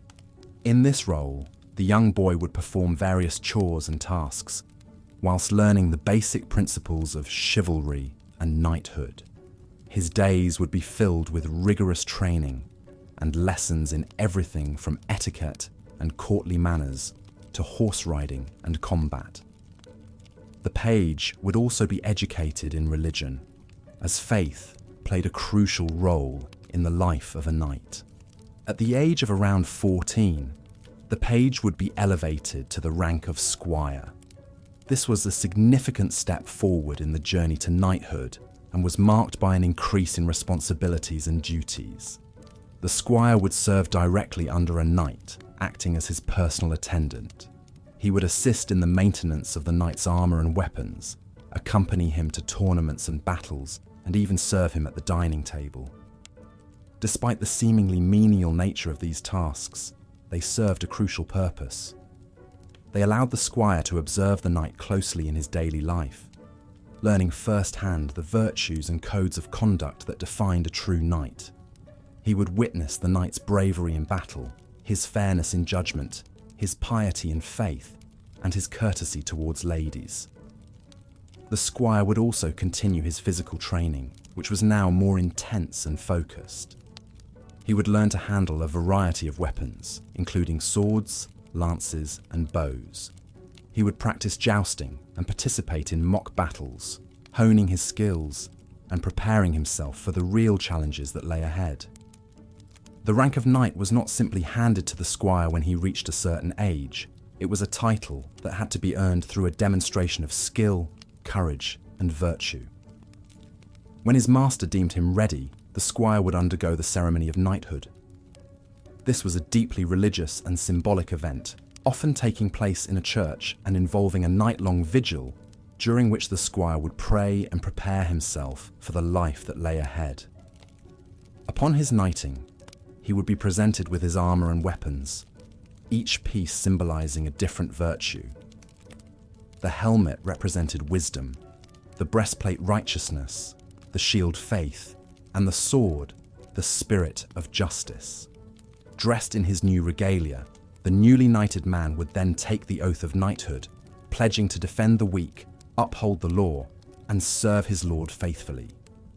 In the next section, we will explore the life of the knight after his knighting, focusing on his role in society, his duties, and the challenges he would face. But for now, let's take a moment to appreciate the incredible journey these young boys undertook, and the bravery and determination they demonstrated at such a young age. Their journey was not an easy one, but it was one that shaped them into the iconic figures we know today, the knights of the Middle Ages. As we delve deeper into the life of a medieval knight, we must examine the heart of their existence, their code of chivalry. The word chivalry itself comes from the French term chevalerie, meaning horsemanship. Knights were, above all, horsemen. They were skilled riders, trained to maneuver their steeds with grace and precision, even in the heat of battle. But the term chivalry came to represent much more than just equestrian prowess. It was a strict moral and ethical code that guided a knight's actions both on and off the battlefield. Chivalry dictated that a knight should be brave in battle, loyal to his lord and his comrades, and devoted to the church. But perhaps most importantly, it insisted upon a sense of honor and justice. A knight was expected to protect the weak and defenseless, to be generous and kind to his inferiors, and to always act with integrity. If a knight failed to uphold these values, he risked losing his status and reputation. The code of chivalry was the heart and soul of knighthood.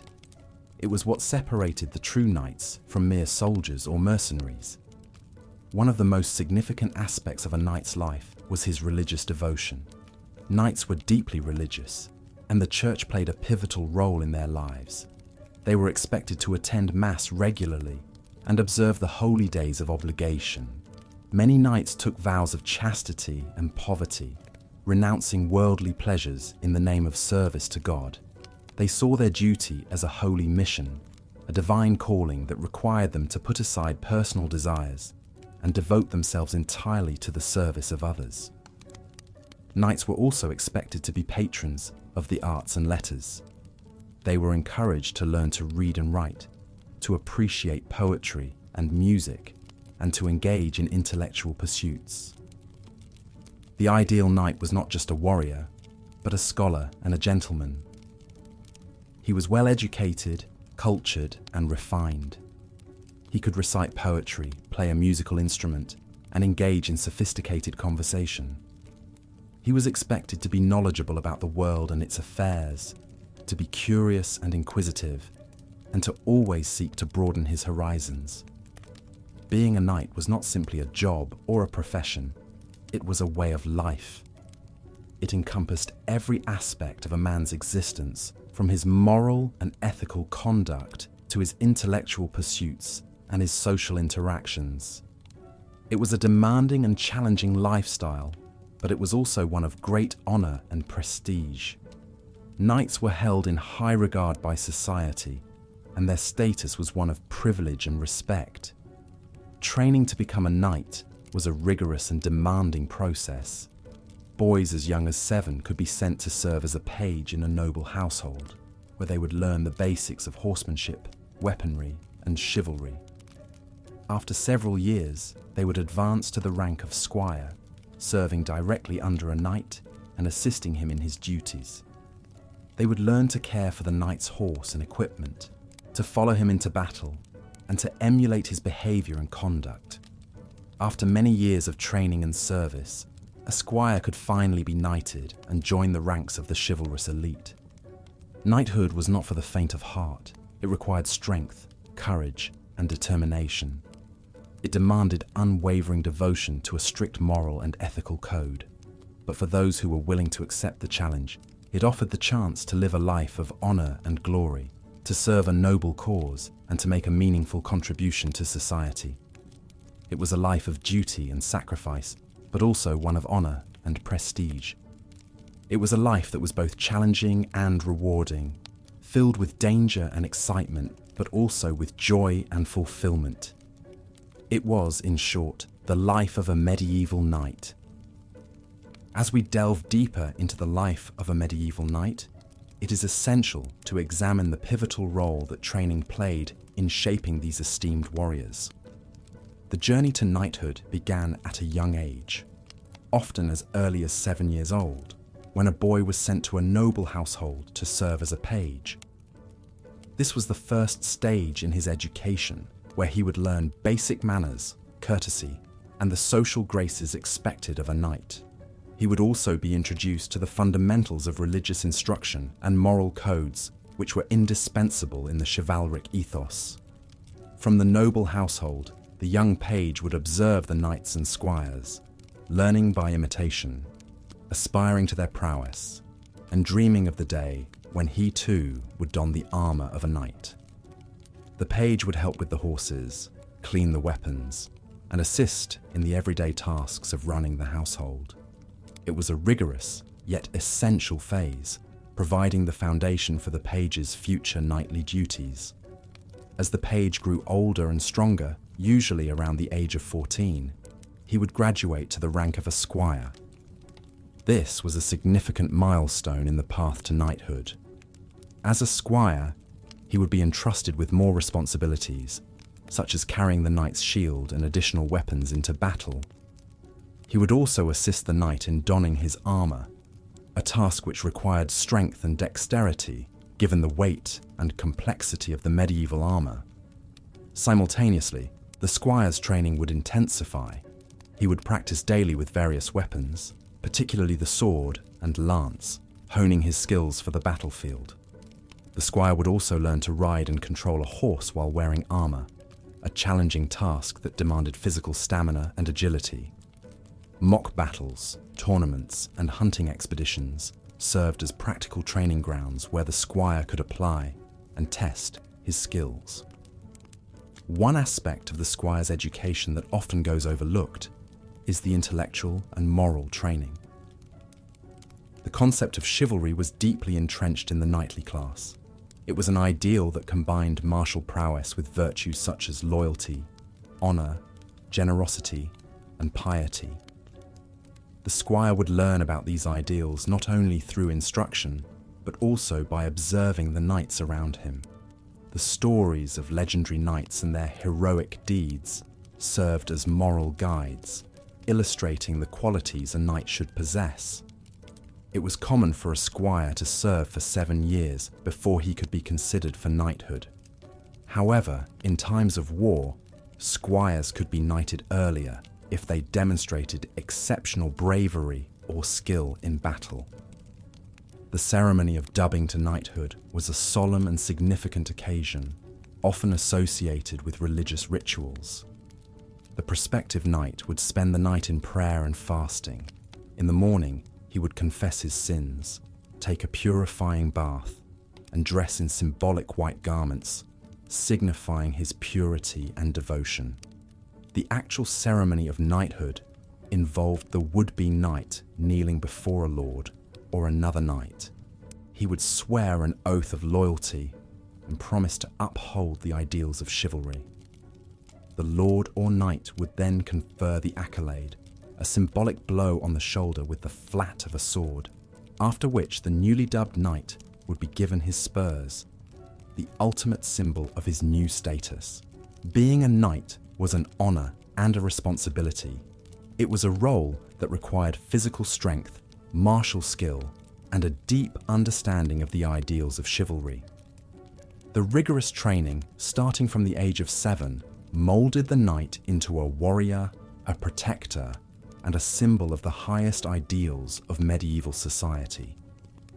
Despite the hardships and challenges for many, the path to knighthood was a journey worth undertaking, a chance to achieve honor, respect, and a place in the annals of history. As we continue to explore the life of a medieval knight, we will delve into the knight's role on the battlefield, his armor and weapons, and the impact of chivalry on medieval society. Each facet of the knight's life and role paints a detailed picture of the complexities inherent in this revered position. A knight was more than a warrior. He was a symbol of the values and ideals that shaped medieval society.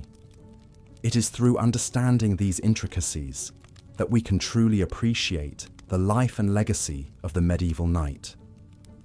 As the sun began to lower in the sky, casting long shadows over the stone walls of the castle, the life of a medieval knight would transition from the labors of the day to the duties of the evening.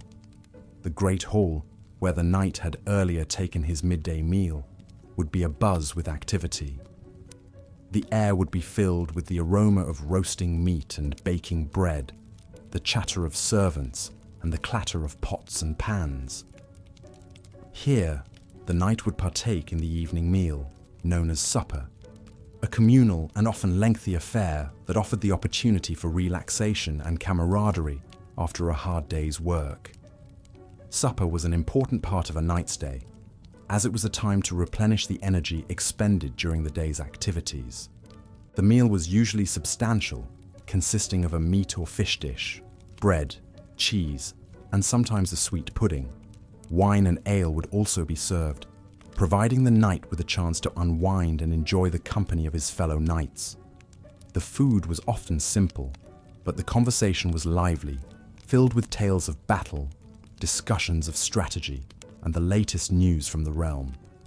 After supper, the knight would have some free time to engage in various activities. Some knights might choose to spend this time in quiet contemplation, reading or praying in the castle's chapel. Others might opt for more physical pursuits, such as a game of chess or backgammon, or perhaps some light sparring to keep their skills sharp. The knight's time was his own, and he was free to use it as he saw fit. As the evening wore on, the castle would gradually quiet down. The fires in the hearth would be banked, the servants would retire to their quarters, and the knight would prepare for bed. The process of retiring for the night was not a simple one, as the knight would first have to remove his day clothes, which could be a laborious process, particularly if he had been wearing armor. He would then don his night clothes, typically a simple tunic and breeches, and retire to his bedchamber. The knight's bedchamber was a relatively modest affair, usually consisting of a bed, a chest for his personal belongings, and perhaps a small table and chair. The bed would be a simple wooden frame, with a straw mattress and a few blankets for warmth. Despite the simplicity of his accommodations, the knight would likely have been comfortable, as the room would have been heated by a small fire in the hearth. Sleep was an important part of the knight's routine, as it allowed him to rest and rejuvenate after the rigors of the day. The knight would typically sleep for about 8 hours, rising with the dawn to begin another day of service to his lord. The life of a medieval knight was not an easy one, filled with physical exertion, danger, and a strict adherence to the code of chivalry. Yet, it was also a life of honor, purpose, and camaraderie. Each day, from dawn to dusk, the knight would live his life in service to his lord and his kingdom, upholding the ideals of bravery, loyalty, and honor that were the cornerstone of the knightly code. As we continue our journey through the life of a medieval knight, we will delve further into the intricacies of his daily routine, exploring the trials and triumphs, the duties and delights that made up the life of these iconic figures of the Middle Ages. So, close your eyes, let your mind wander through the stone corridors of the castle, and imagine the life of a knight as we continue to explore the fascinating history of the Middle Ages. Sleep well and dream of knights and castles, of honor and chivalry, and of a time when life was guided by a code of honor.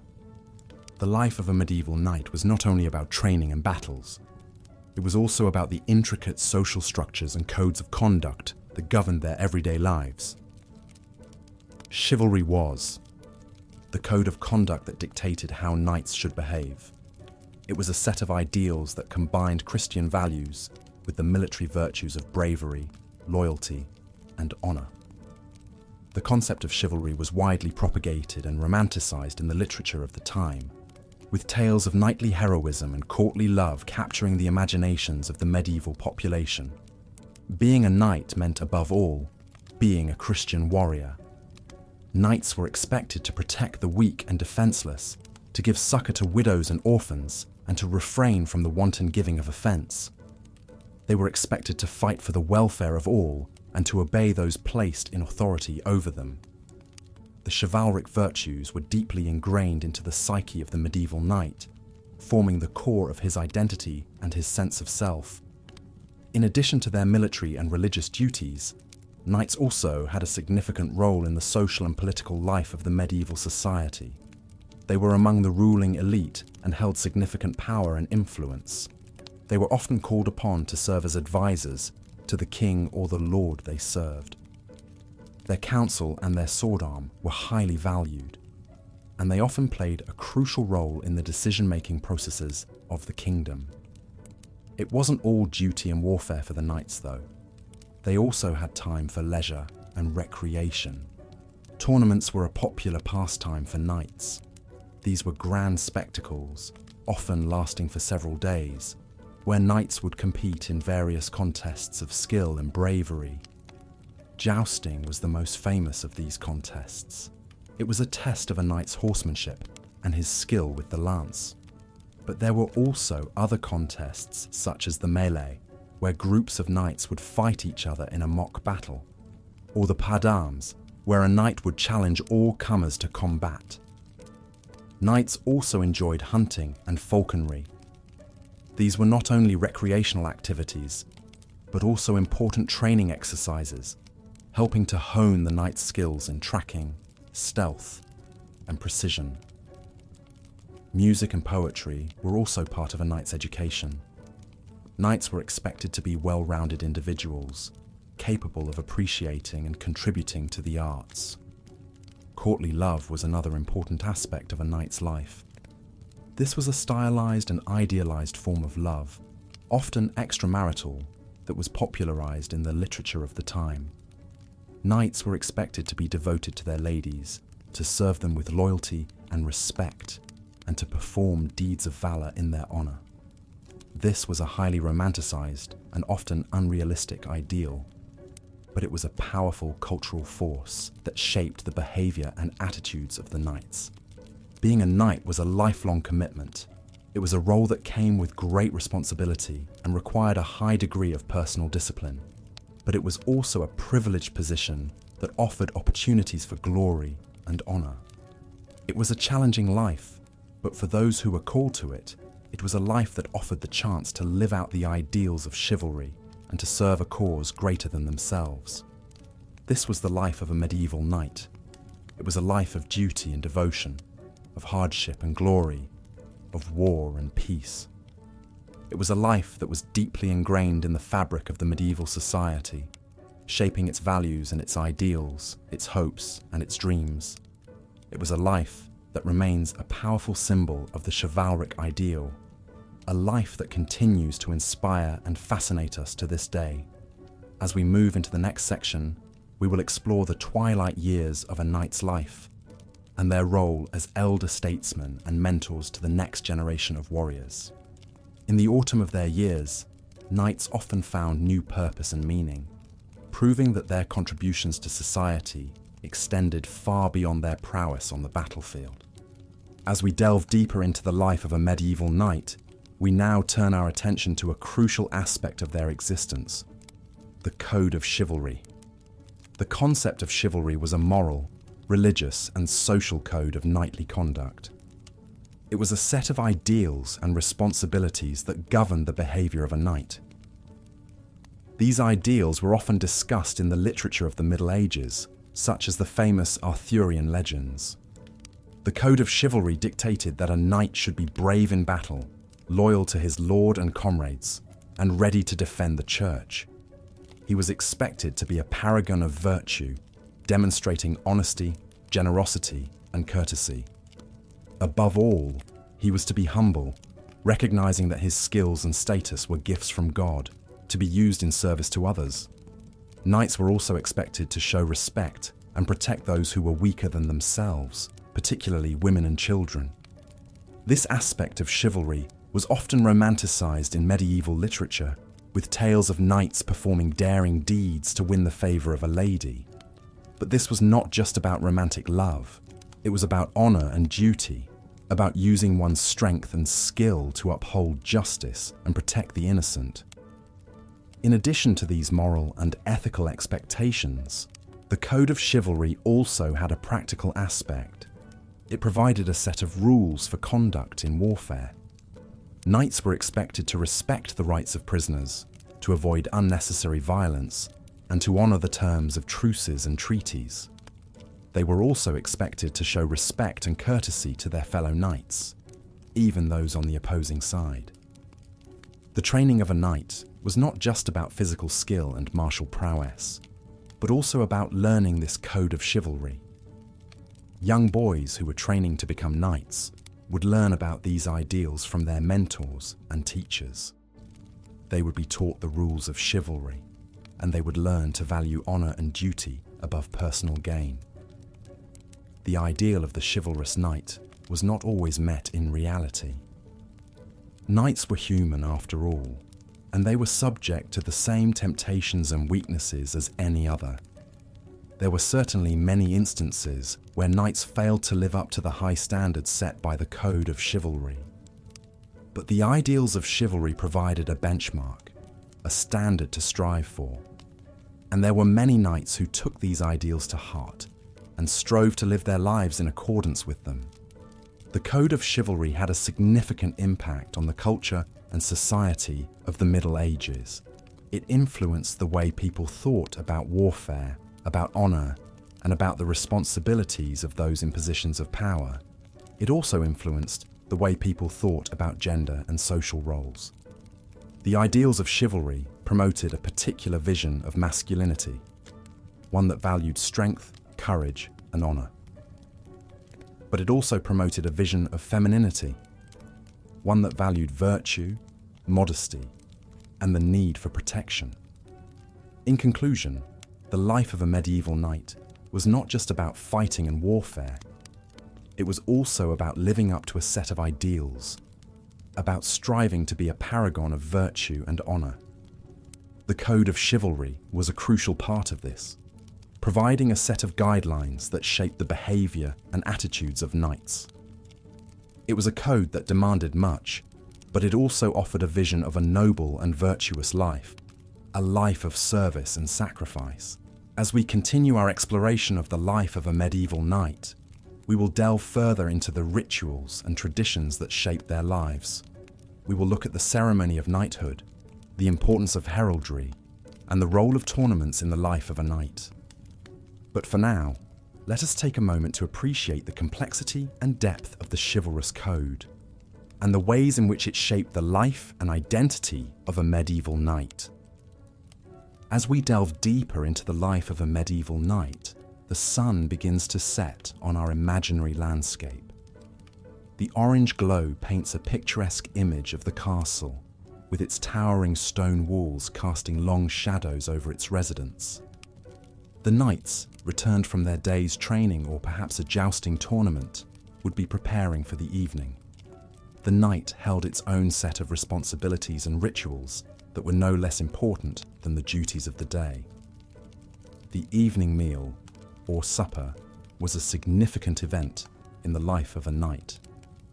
After a long day of rigorous training, combat practice, or jousting matches, this meal was a much-deserved reprieve. The food eaten by knights was hearty and nutritious, designed to replenish their strength for the next day. Their diet was primarily composed of bread, meat, and vegetables, washed down with ale or wine. The knights would sit at a long wooden table in the castle's great hall, their places marked by their rank. The highest-ranking knights would sit closest to the lord of the castle, while the lower-ranked knights would occupy the farther ends of the table. During the meal, entertainment was provided in the form of minstrels playing lutes and singing songs of bravery and chivalry. These songs were not just entertainment, they were a form of education. Through the heroic tales sung by the minstrels, knights learned about the ideals of courage, loyalty, and honor. The music also served to lift their spirits after a strenuous day, allowing them to relax and enjoy the camaraderie of their fellow knights. Supper was also a time for conversation and planning. The knights would discuss the day's events, share stories of previous battles, or plan strategies for future engagements. This was a valuable time for the younger knights to learn from their more experienced counterparts. They would listen intently to the stories and advice, absorbing valuable knowledge that would help them in their future endeavors. After the meal, the knights would retire to their quarters for rest.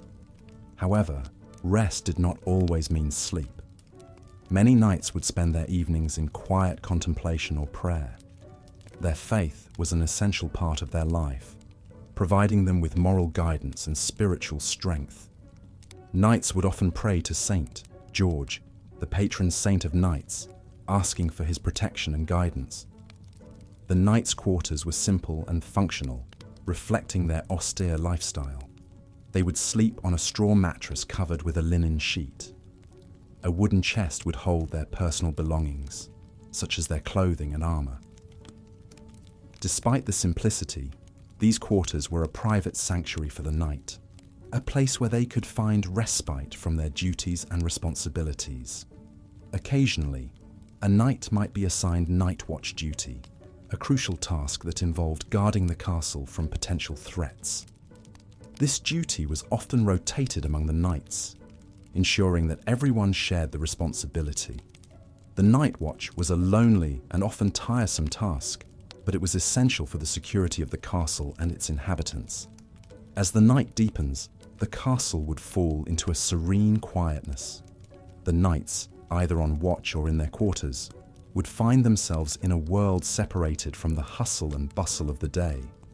The stars would shine brightly above, a silent testament to the knight's unwavering dedication and commitment. Thus, the life of a medieval knight was not just about battles and glory. It was a life marked by discipline, duty, and devotion. The knights lived by a strict code of conduct, their days structured around their responsibilities and obligations. Despite the hardships and challenges, they carried out their duties with unwavering dedication, guided by their sense of honor and duty. As we leave this section of our exploration into the life of a medieval knight, we carry with us a deeper understanding of their world, a world marked by courage and commitment, where every day was a testament to their enduring spirit.